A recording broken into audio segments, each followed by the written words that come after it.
पुरंदरदास जी जैसे ही मंदिर पहुंचे, द्वार पर ही ब्राह्मणों ने रोक लिया। बोले तुम्हारी इतनी हिम्मत, ऐसा किया तुमने?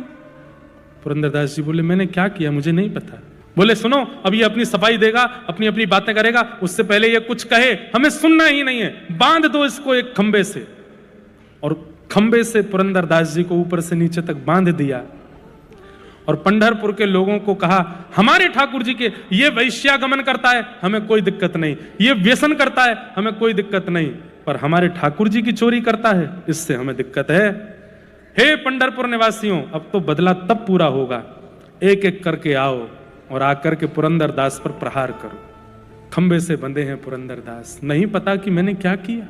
और एक एक करके लोग, सबसे लाइन में सबसे आगे वही खड़े थे जो वैश्यागमन करते थे, सबसे आगे आकर हमारी पत्नियों को कथा सुनाता है, हमारे बच्चों को भक्त बनाता है, खुद के काम देखे थे ना, खूब भला बुरा कह रहे हैं, मार रहे हैं उल्टा सीधा। पुरंदरदास जी के नेत्रों से आंसू गिर रहे हैं और भीतर पंडरीनाथ भगवान खड़े, रुक्मणी जी रोष कर रही हैं, कैसे हो आप? यहां ये पुरंदरदास के साथ इतनी अनीति की जा रही है और आप यहां खड़े खड़े मुस्कुरा रहे हैं। पंडरीनाथ भगवान बोले अब वो देखना जो मैं तुम्हें दिखाना चाहता हूं। रुक्मणी जी ये बताइए कि पुरंदरदास के मन में क्या चल रहा होगा इस वक्त?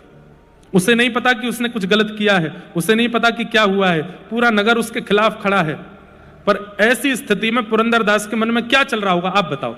रुक्मणी जी बोली क्या चल रहा होगा? वो खुद से पूछ ही रहा होगा कि मैंने किया क्या, मेरा अपराध क्या है। पंडरीनाथ भगवान बोले अब मेरी दृष्टि से देखो, मैं दिखाता हूं उसके मन में क्या चल रहा है। तो पुरंदरदास जी के चित्त में जब झांक करके देखा तो पुरंदरदास जी अपने चित्त में नाच रहे थे। क्यों? कह रहे थे अरे पुरंदर, तुझे ठाकुर जी ने दंड दिया था कि तीर्थों में जा जा करके सब तीर्थ के देवताओं की स्तुति करना, और ऐसा शास्त्रों में लिखा है कि पुण्य क्षेत्रे कृतम अन्य क्षेत्रे कृतम पापम पुण्य क्षेत्रे विनश्यति और पुण्य क्षेत्रे कृतम पापम वज्रलेपो भविष्यति। भैया घर परिवार में किए गए पाप पुण्य क्षेत्र तीर्थ में जाकर के नष्ट हो जाते हैं, पर तीर्थ में किए गए पाप तो पत्थर की लकीर हो जाते हैं।